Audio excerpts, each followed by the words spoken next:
Headline, and then we're going to have a band on and we're going to play us out with some rocking music. He's up for that.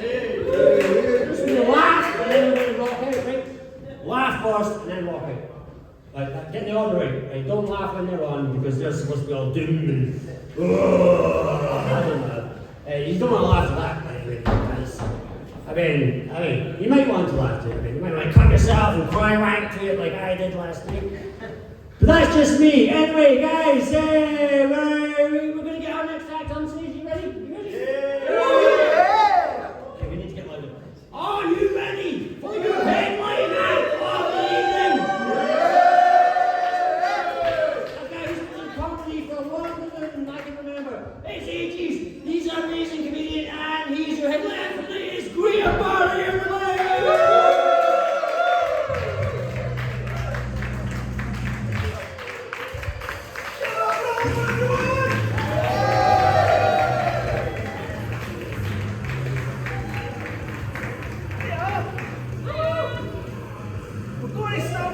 Setting some expectations here, okay? So I like to disappoint people up fucking front. I'm not particularly artistic. I don't do poems, I don't have a beat track, I can't sing songs. I have nothing going on except for a long string of knob gags that I'm going to roll out. Is that okay? Obviously the theme of the night is old stuff, old hat and fucking things like that. So rather than doing the show that I've been doing in Edinburgh all month, we're going to go back to exactly almost 13 years ago when I did my very, very first ever set. I'm going to do that, but I'm going to move it one relationship up. Okay, one relationship to the left, because at that point in my life, I was recently engaged and I was expecting a baby. And here I am, 13 years later, recently engaged and expecting another baby.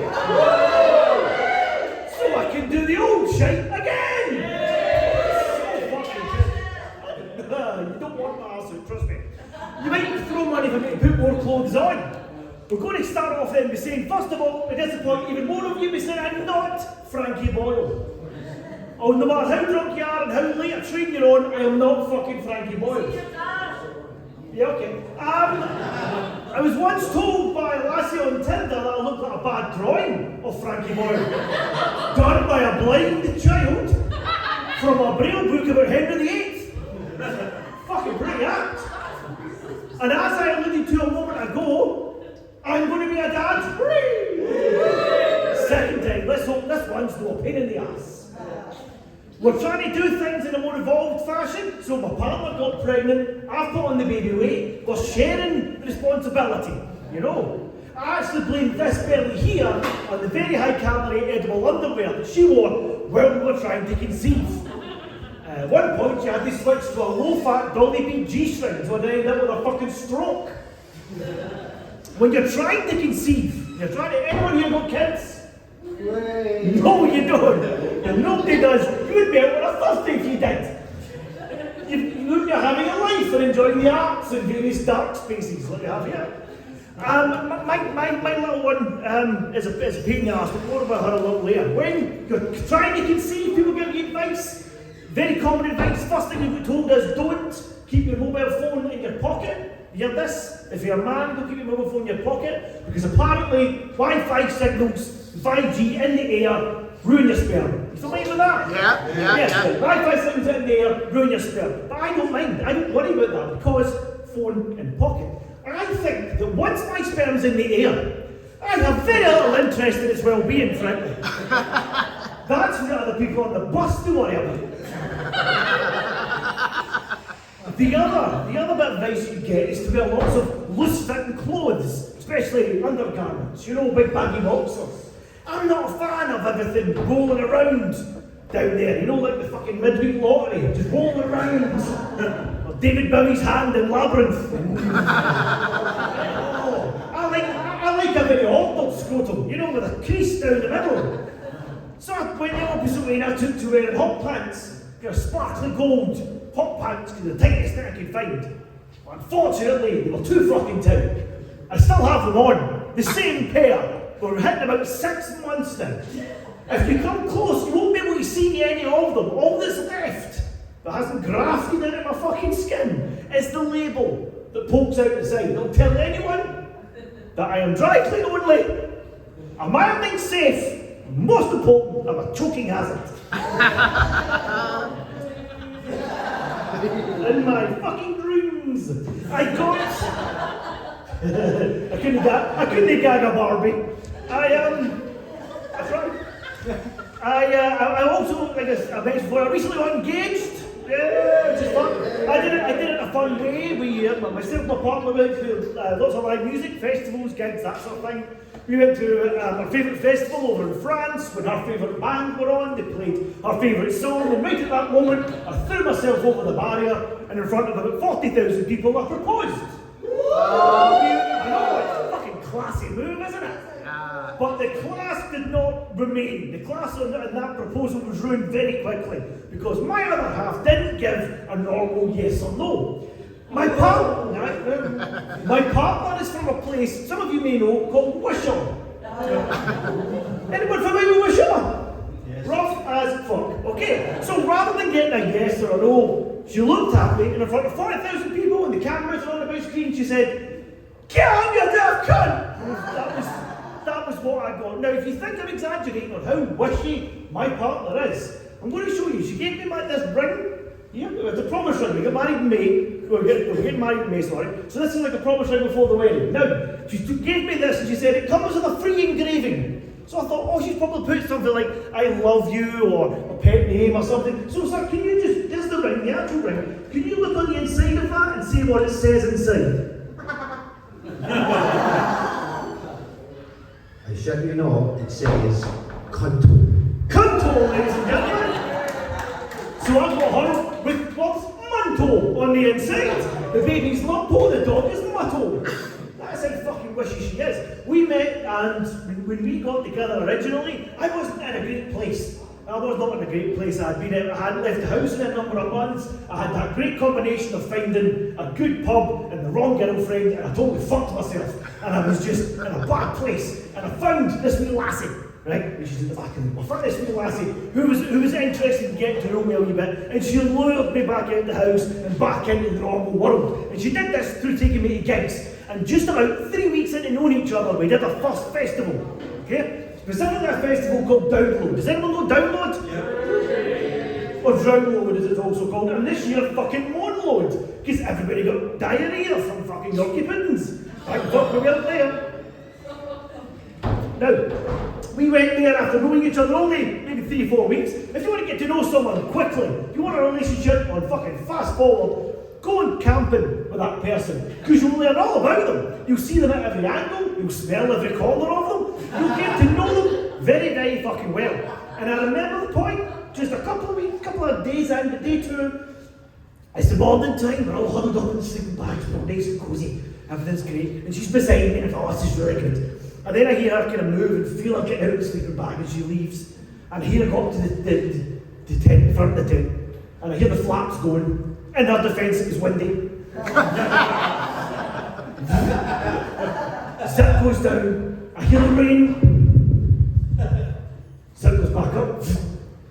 Where was she going? What was that? And then I get the answer. As I hear the unmistakable sound of a very high pressure jet of piss bouncing off the Teflon saucepan I had brought to make slice in the morning. And I remember thinking, I'm going to marry this girl. That's fucking ingenuity for you. And it did wonders for the slice. So if you want for the next day sensation, wishy pish. Wishy pish is the way to go. Yeah, it was. I mean, I was never very good at meeting anyone. You know, in terms of like, people will say, well, if you do stand up, you talk to strangers. So surely dates can't be scary. You must have a bit of patter and banter. No, on behalf of everyone here that's ever done anything on a stage, none of that translates to real life. No comedy translates as anything funny. No lassie has ever heard a particularly good knock-knock joke and went, quick, look at my tits. Never. No one has ever been brought to the peak of multiple orgasm with 8 inches of funny. Never. Skills don't fucking translate. So I got talking to this girl, my partner online, because obviously I had to meet someone online, because when you buy things online, you can't return them if they're defective. You know, so that's the best place to advertise this. Because how would you sell this, or if you were a used car salesman, which you look a little bit like, to be honest, how would you sell this? Fiver. Is that a euro or fucking pound? How does that take? I'd say a fixer-upper, best suit. Fixer upper. A fucker upper. Yes. Passion project. I like that. I can't hear your voice without thinking you're phoning in a bomb threat. I'm outside the burning. It's in the fucking biscuit tin. That's all I can hear. Suicide for me tonight, folks. Stop cuddling with your name. Me too, I'm dying up here. Oh, the fun. So, we got to be online and I had to catfish a little bit. I had to sell all this. Horny Hobbit. Thank you. You're stealing my chat lines. But normally you can tell the wee trick, you all know it, everyone will know it here, that the uglier you are, the higher the angle of the picture has to be. So if it's just straight on, you're sexy. If it's way up there, you're a bit bogging. So I thought, I know what to do. So I hired a Google satellite. And I got pictures basically from straight down. Google Earth was my profile picture. And I learned that from high enough up, I just looked like a series of circles. Like a sombrero with tits. It's just circles.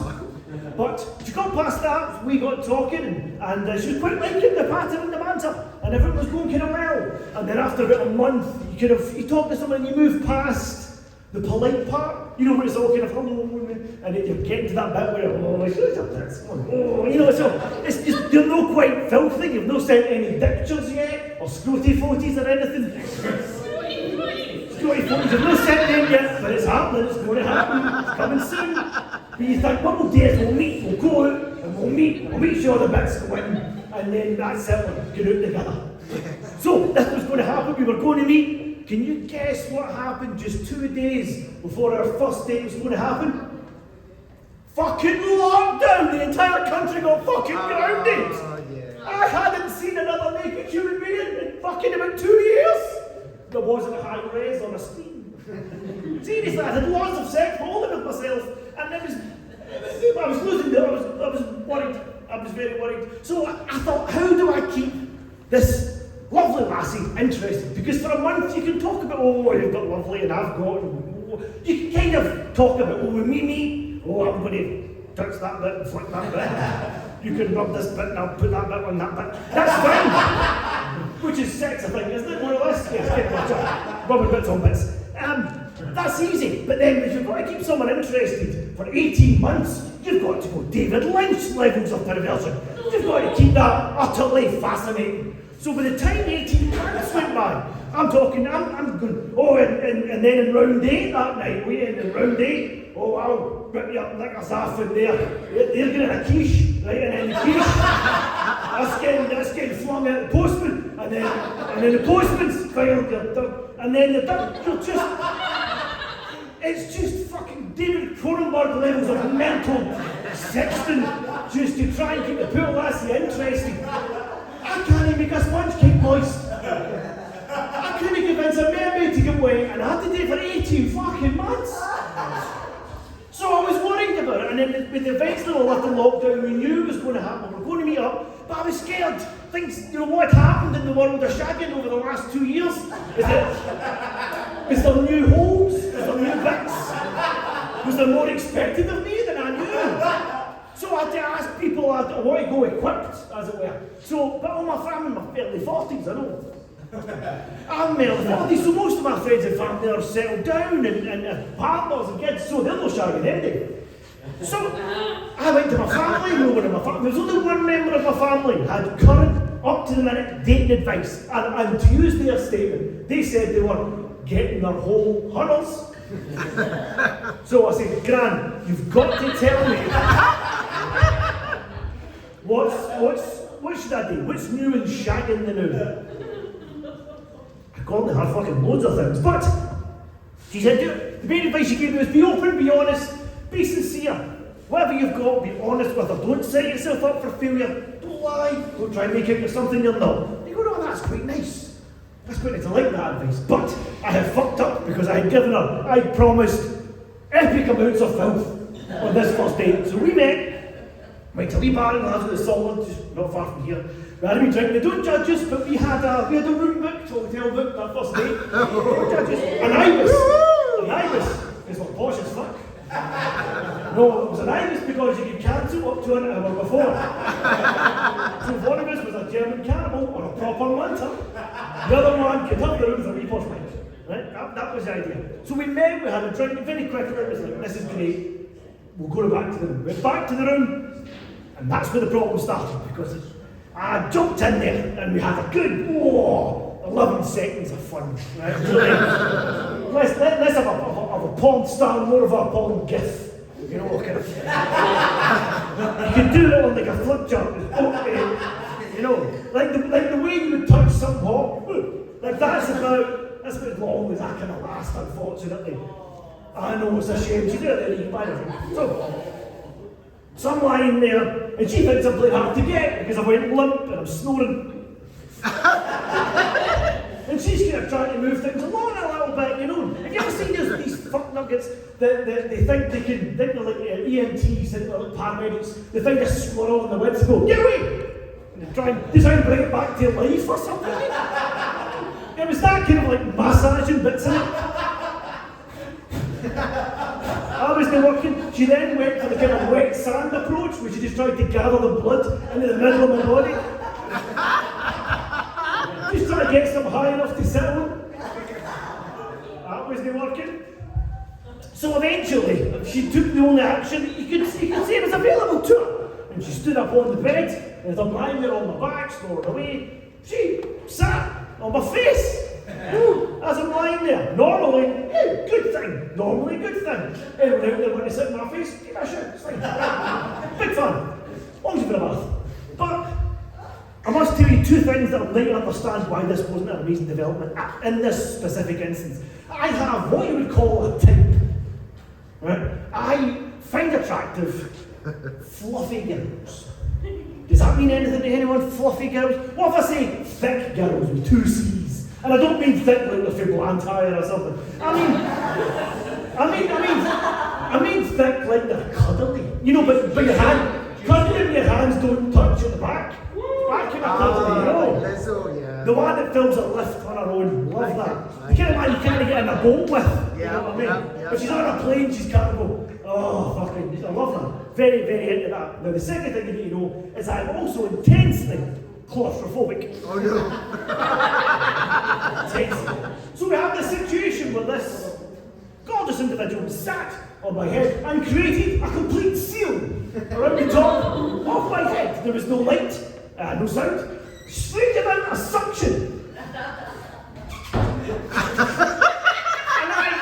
and I wake up from this, and I'm scared. My first thought was, yes, fuck, I knew you tagged. Like a pack of ham. So I reach up and with both my hands and most of my strength, I push her off me. And she flies through the air, falling rather heavily as she goes. And then she hits her ribs off the bedside table. And we ended that day in A&E. No, but she still insists to this day that was nothing sexual. She was just trying to claim me as hers under scores rights.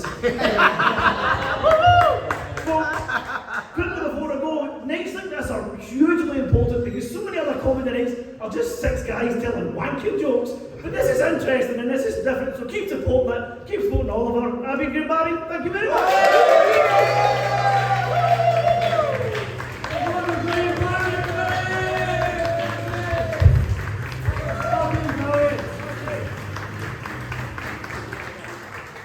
Yes,